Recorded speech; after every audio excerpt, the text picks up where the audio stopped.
Bueno, vamos a grabar la clase de farmacología del sistema nervioso autónomo que hemos hecho hacer en forma sincrónica. En este primer video vamos a ver el sistema nervioso autónomo con transmisión colinérgica. Para ello vamos a hacer un repaso de la fisiología.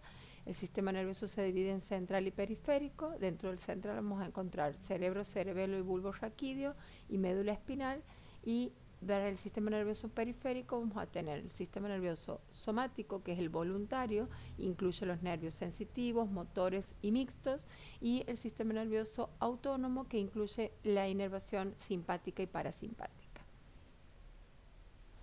Bueno, con esta diapositiva nosotros podemos ver, la vamos a agrandar, solamente para que ustedes puedan ver que el sistema nervioso simpático y parasimpático se dividen no solamente en funciones, sino en locación, en localidad, en el locus. El simpático, las fibras preganglionares salen de la médula tóraco-abdominal, en cambio el parasimpático sale de la médula craneal, digamos, de la parte cervical y dorsal. Si ustedes se fijan en este esquema, las células preganglionares simpáticas son cortas y los postganglionares son largas, al contrario del parasimpático, que las fibras preganglionares son extensas y las postganglionares, que están en el tejido directamente, son cortas.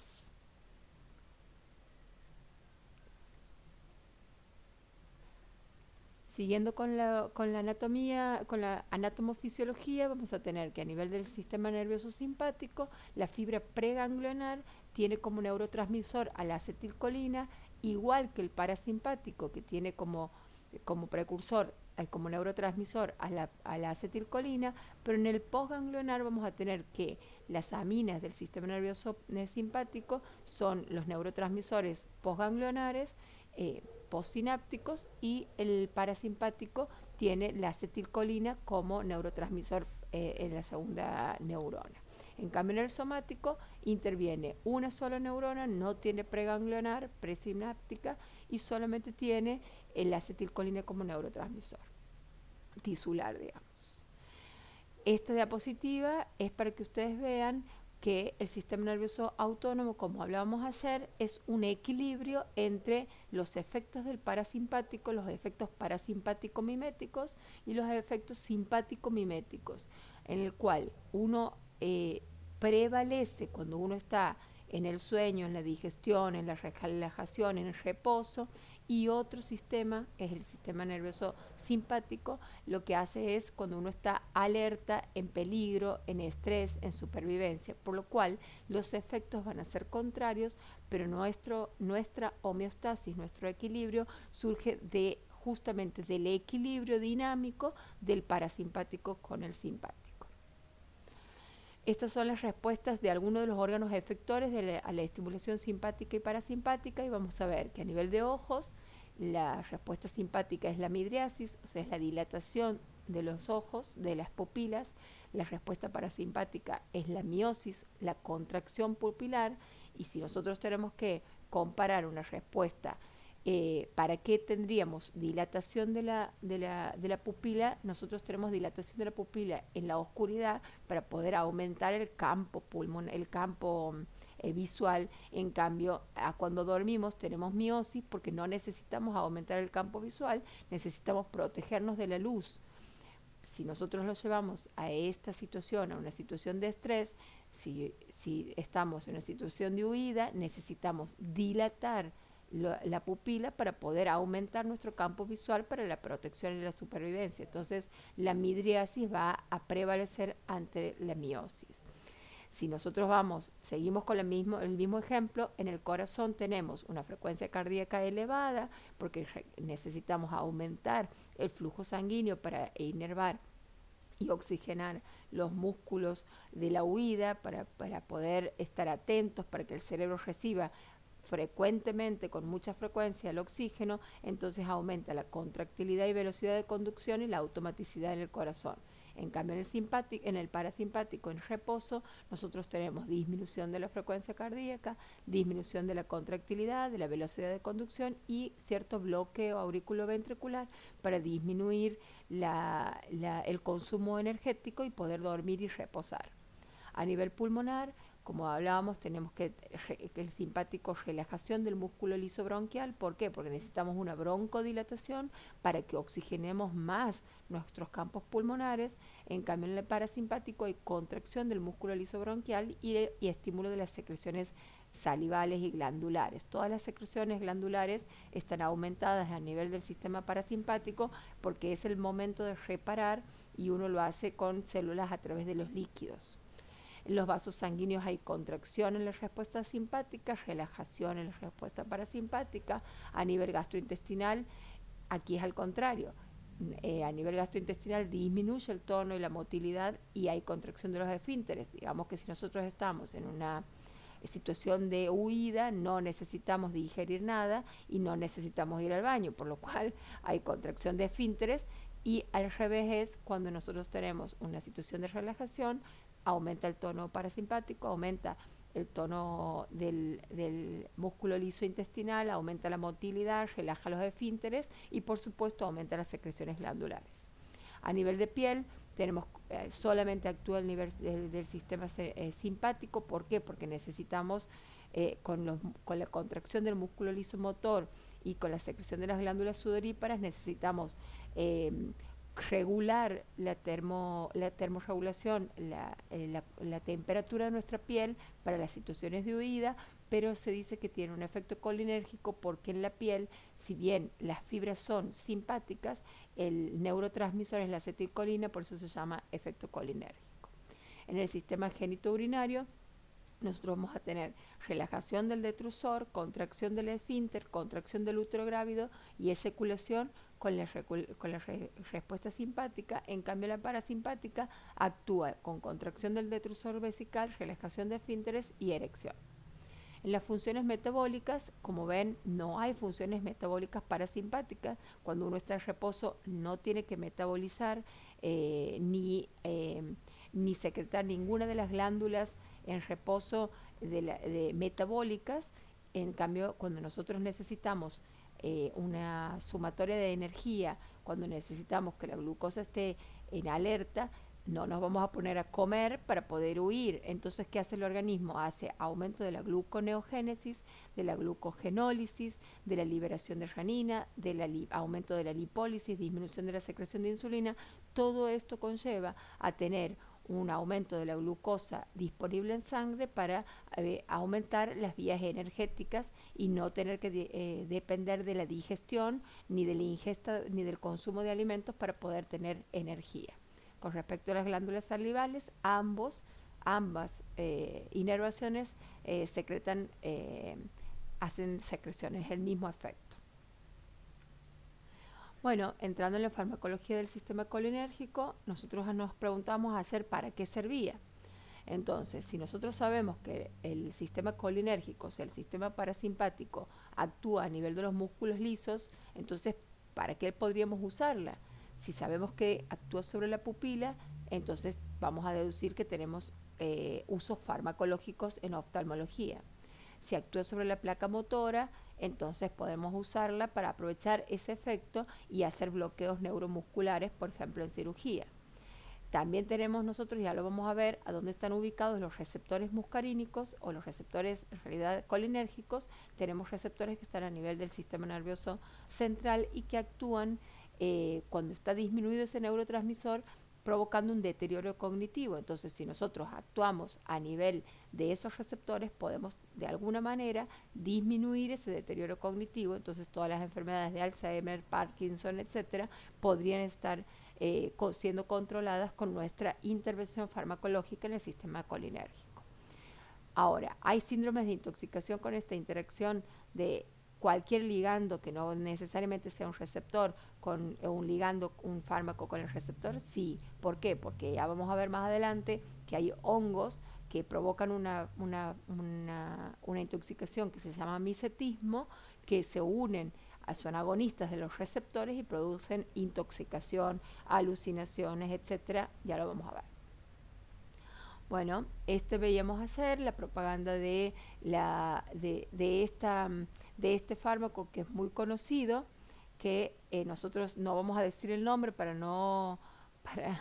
para no hacer propaganda, pero es la iosina o la butilescopolamina, que provoca alivio en el tono muscular liso de la parte gastrointestinal, sobre todo biliar. Entonces tenemos este fármaco que es muy conocido y tenemos aquí un ejemplo de la succinilcolina que se utiliza para cirugías, para parálisis motora, y la de la pilocarpina, que si bien este es una foto de un fármaco veterinario, se utiliza, nosotros lo utilizamos para situaciones oftalmológicas y de secreciones disminuidas por enfermedades como el síndrome de Sjögren o boca y ojo seco. Bueno, no podemos hablar de farmacología colinérgica si no podemos entender lo que es la síntesis, el almacenamiento y la liberación de la acetilcolina. Nosotros tenemos aquí una neurona preganglionar, presináptica, digamos, y una neurona postsináptica. Si nosotros vemos, tenemos que la acetilcolina se forma dentro del citoplasma, se forma la acetilcolina gracias a una enzima y se ingresa en una vesícula a través de un transportador para almacenarse. La acetilcolina se almacena en cuanto se almacena en vesículas, y cuando hay un estímulo, cuando entra un estímulo y los canales de calcio se abren, se despolariza esta célula, esta vesícula se une a la membrana plasmática de la neurona y libera la acetilcolina. La acetilcolina puede tener varios caminos. Por un lado, se puede degradar por la acetilcolinesterasa E, o puede unirse a los receptores presinápticos y modular esta situación, o puede recaptarse y para poder volver a formarse y volver a almacenarse. Toda esta modulación, en todos estos pasos, uno puede intervenir farmacológicamente e impedir la recaptación con el imicolinio, impedir el depósito y el almacenamiento con el besamicol, impedir la unión de estas vesículas a la membrana plasmática a través de la toxina botulínica, o aumentar o impedir la degradación de la colina con los inhibidores de la acetilcolinesterasa A, o producir un agonismo en el receptor nicotínico, un agonismo en el receptor muscarínico, que es un receptor acoplado a proteína G. En cambio el nicotínico es un receptor iónico, que antagonizar o agonizar sus efectos y producir. Todos estos lugares son lugares en los que uno puede intervenir farmacológicamente para poder producir efectos. Bueno, hablando de los receptores, hemos dicho que tenemos los receptores nicotínicos, que son receptores ionotrópicos, iónicos, que forman un canal, que dejan pasar, intervienen en el pasaje de sodio, potasio y calcio, dependiendo del lugar de los receptores. Por supuesto, tiene las características de un receptor iónico que puede estar en un estado cerrado e inactivo, en un estado activo o abierto, y en un estado inactivo propiamente dicho, cerrado, que en donde no entra ningún estímulo. Del cerrado puede pasar al abierto, pero del abierto, cuando pasa al inactivo, queda inactivado para cualquier otro estímulo, no se abra durante un tiempo. Entonces eso va a ser la base de los mecanismos de acción de algunos fármacos agonistas de los receptores nicotínicos. En cambio, los receptores muscarínicos se llaman metabotrópicos también, están unidos a una proteína G. Una vez que el ligando se une al receptor, se activa toda la cascada de la proteína G, se puede ser o GQ o GI, según la proteína G y el receptor al que se una, y entonces vamos a tener o efectos inhibitorios o efectos estimulantes según el receptor que tengamos. Bueno, aquí están básicamente los receptores. Esto es un cuadro sencillo de ver. Vamos a ver el receptor muscarínico, se divide de 1 al 5, se encuentran distribuidos en los ganglios autonómicos y sistema nervioso central, corazón, músculo liso en general. Estos son músculos lisos de los vasos sanguíneos, el útero, los intestinos, los genitourinarios, etc.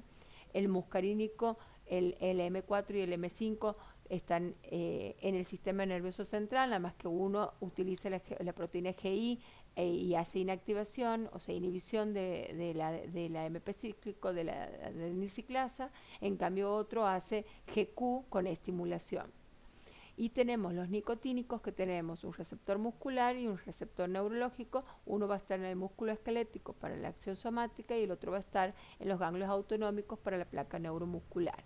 Todo esto provoca las despolarizaciones a nivel terminal y a nivel postganglionar con los diferentes efectos. Bueno, dentro de los conceptos fisiológicos que tenemos que tener en cuenta en la transmisión colinérgica, es básicamente lo que venimos diciendo. La acetilcolina es sintetizada en citoplasma a partir de la colina y de la acetilcoenzima por la colinoacetiltransferasa. La llegada de un potencial de acción en la fibra nerviosa origina liberación de la acetilcolina por varios cientos de vesículas al espacio sináptico, y eso está regulado por la degradación de la acetilcolina a través de la hidrólisis por acetilcolinesterasa y por la pseudocolinesterasa, y por la unión a receptores presinápticos.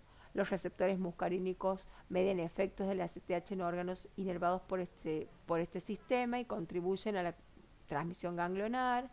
Están ampliamente distribuidos en el sistema nervioso central y pertenecen a los receptores acoplados a proteína G. En cambio, los receptores nicotínicos son responsables de la transmisión sináptica, excitatoria rápida en la unión neuromuscular, están en los ganglios en el sistema nervioso central y pertenecen a los canales iónicos y se dividen en musculares y neuronales. Los fármacos que nosotros vamos a tener, los agentes farmacológicos, se van a dividir en agentes que interfieren en el almacenamiento de la acetilcolina, como el besamicol, en agentes que bloquean el transportador de la colina, impidiendo la recaptación de la misma para su síntesis, como el hemicolinio. Tenemos agentes que impiden la exocitosis, como la toxina botulínica, y aquí vamos a tener estos últimos, que van a ser los que vamos a desarrollar, que son los agentes que inhiben la acetilcolinesterasa E, impidiendo la degradación de la colina y el aumento de su disponibilidad en la hendidura sináptica. Después tenemos agonistas muscarínicos, agonistas nicotínicos, antagonistas muscarínicos y antagonistas nicotínicos. Vamos a ver cuáles son. Vamos a detenernos en aquellos que impiden la degradación y aumento de la disponibilidad de la acetilcolina en la hendidura postsináptica. Tenemos varios tipos. Tenemos los reversibles y los irreversibles. Los reversibles son el edrofonio, es de acción corta, una acción intermedia que es la neostigmina y la fisostigmina. Tenemos los inhibidores de segunda generación, como el donepezilo, la galantamina y la ribastigmina, que lo hemos visto cuando hemos visto las clases de la profesora Amparo, y los órganos fosforados, que no solamente son de acción prolongada, a diferencia de estos, sino son con una unión covalente, son irreversibles, irreversiblemente se unen a la acetilcolinesterasa E y provocan un envejecimiento de la enzima. Por lo tanto, la disponibilidad de la acetilcolina es completa, total, y solamente hasta que el organismo vuelve a formar acetilcolinesterasa E, nosotros vamos a tener el efecto de la acetilcolina constantemente unida a sus receptores. Entre ellos podemos encontrar paratión, malatión y otros plaguicidas. Siguiendo con los agentes que inhiben la acetilcolinesterasa, o sea, que inhiben la degradación de la acetilcolina, nos tenemos que detener en el edrofonio, que hemos dicho que era de corta duración, en la piridostigmina o en la neostigmina, que son de duración intermedia. Estos son para el tratamiento crónico de las enfermedades que tengan problemas en la placa neuromuscular, como es la miastenia gravis. Ya lo vamos a ver en profundidad cuando ustedes cursen neurología, pero básicamente es una enfermedad autoinmune que ataca con anticuerpos la placa neuromuscular, y lo que hace la acetilcolina es desplazar esos anticuerpos para poder unirse, y necesita tener mucha disponibilidad de acetilcolina para desplazarla y unirse a sus receptores y provocar la contracción muscular. Los pacientes cursan con debilidad muscular, por ejemplo, aquí les he puesto la ptosis palpebral, porque en la placa neuromuscular del párpado, por ejemplo, es donde más se nota cuando uno hace el efecto, porque no se puede sostener la contracción muscular por falta de acetilcolina, por la ocupación de los anticuerpos en estos receptores. Entonces, ¿qué se hace? Se pone un hidrofonio que dura entre 2 a 10 minutos de manera intramuscular o endovenoso, y se ve cómo el paciente se recupera, pero el efecto solamente dura entre 2 y 10 minutos. Esta prueba del hidrofonio es una prueba diagnóstica de miastenia gravis. Entonces, el paciente recupera la fuerza muscular y uno puede estar seguro de que esto es por miastenia gravis. Entonces pasa al tratamiento crónico de la piridostigmina y la neostigmina o la mebonio, que vienen en formas farmacéuticas en ampollas, vienen para las crisis, porque a veces cuando uno tiene un paciente con miastenia gravis en una crisis no puede tragar, porque así como se afectan los músculos de la cara, también los músculos deglutorios. Entonces estos que vienen solamente en forma farmacéutica en comprimidos no se le puede dar, y uno los rescata con neostigmina para después pasar a su tratamiento crónico.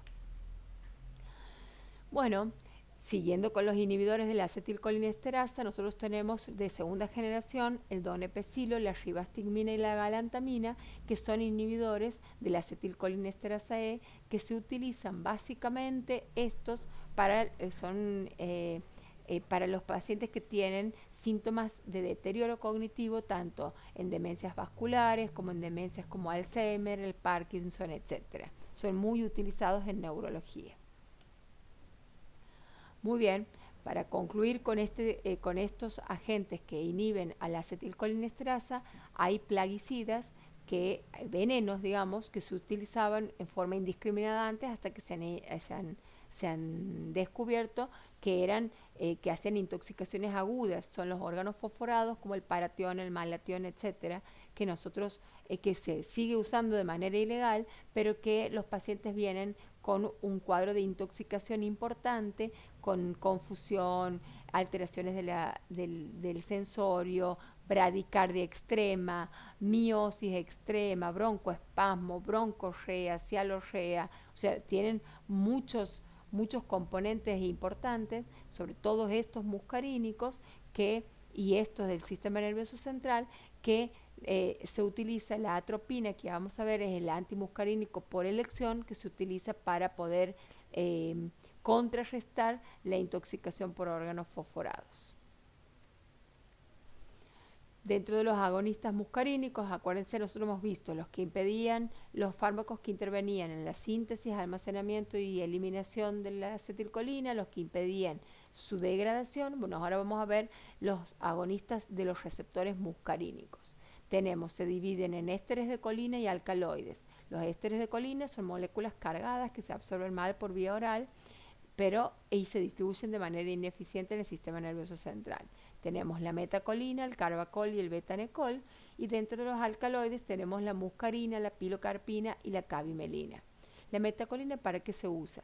Sí, la metacolina tiene un agonismo muy importante, una afinidad muy importante por los receptores muscarínicos que se encuentran en el músculo liso bronquial. Entonces, ¿para qué se usa? Se utiliza para el diagnóstico de asma. Como los asmáticos no se puede hacer un diagnóstico si no es en la crisis del asma, entonces se utiliza esta metacolina para despertar una hiperreactividad bronquial y diagnosticar el asma. El carbacol es un agente que hace miosis, acuérdense, es un agonista, y hace miosis, es un agente miótico que se utiliza para un glaucoma, que es la presión ocular aumentada en el ojo, que se llama glaucoma de ángulo estrecho. Entonces, disminuyendo el tamaño de la pupila, uno hace que ese ángulo se libere y se pueda reabsorber más el líquido humoral del ojo y no tenga tanta presión. El betanecol promueve la motilidad gastrointestinal y urinaria y se utiliza, por ejemplo, en tratamientos de la vejiga neurogénica, por ejemplo, en diabéticos. La muscarina solamente se utiliza para investigación, la pirocarpina se utiliza como miótico y cialogogo, y la cabimelina también para la xerostomía. Dentro de los antagonistas muscarínicos, hemos visto los agonistas, ahora vemos los antagonistas. Bueno, la más importante y la que tienen que conocer y tienen que salir inmediatamente es el anticolinérgico prototipo nuestro, que es la atropina. La atropina es un alcaloide natural que se encuentra en la planta de Atropa belladonna. Se llama belladonna justamente porque antes las mujeres italianas creían que eran más bellas, más belas, las donas eran más belas porque tenían la mirada más interesante, entonces lo que hacían era dilatarse la pupila para poder parecer una mirada más interesante, y lo hacían preparados de esta planta que se llama Atropa belladonna. Se utiliza para inducir midriasis porque como es antagonista de los receptores muscarínicos hace el efecto distinto. Si no hay miosis, entonces habrá midriasis. Revierte bradicardias, ¿por qué? Porque nosotros sabemos que el efecto de un agonista muscarínico provoca bradicardia, entonces la atropina va a revertir esas bradicardias, inhibe la secreción salivar en cirugías mayores de cabeza y cuello, contrarresta la intoxicación de este misetismo, que es la intoxicación por hongos y órganos fosforados, pero para que actúe sobre los receptores nicotínicos necesita mucha dosis. Es básicamente un antagonista de los receptores muscarínicos. Dentro de otros antagonismos del receptor muscarínico tenemos la metoescopolamina o butilbromuro de diosina, que es la famosa fármaco que hablábamos de la propaganda al principio. Es un antimuscarínico cuaternario con baja penetración en el sistema nervioso central y, a diferencia de la escopolamina sola, que es una amina terciaria, no penetra en el sistema nervioso central como esta que sí que se usaban antes como drogas ilegales. Esto se usa en espasmos viscerales como los cólicos biliares, los cólicos intestinales, los cólicos uterinos. Se utilizan en las contracciones uterinas, se utilizan este tipo de fármacos. Después, otro fármaco totalmente diferente a este es el ipratropio o el tiotropio, que estos tienen gran afinidad por el músculo liso bronquial, bloquean los receptores muscarínicos bronquiales, entonces nosotros los podemos utilizar para provocar una broncodilatación en asmáticos o en pacientes con EPOC. Está la amantadina y el biperideno, que se utilizan para mejorar el temblor y la rigidez en pacientes con enfermedad de Parkinson.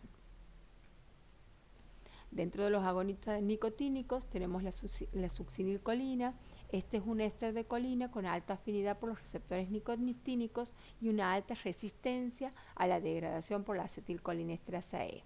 Entonces, nosotros decimos que la succinilcolina se utiliza para producir parálisis durante las cirugías a través de un bloqueo despolarizante.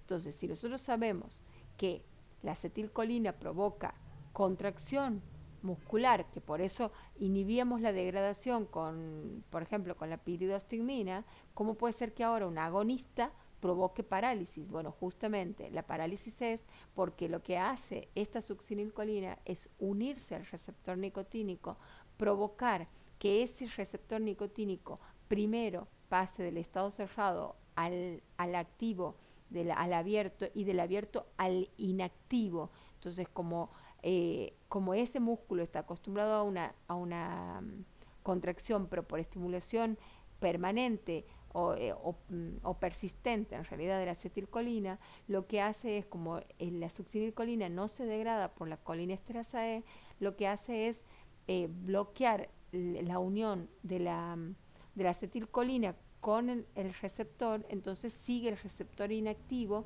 y primero hace una despolarización, una fase de despolarización, pero esa despolarización se traduce solamente por fasciculaciones y entra a la fase 2, que es la consecuente parálisis, porque ya no hay otro estímulo que abra ese canal, el canal queda inactivo, entonces no se vuelve a despolarizar, por lo tanto no hay contracción y sobreviene la parálisis flácida.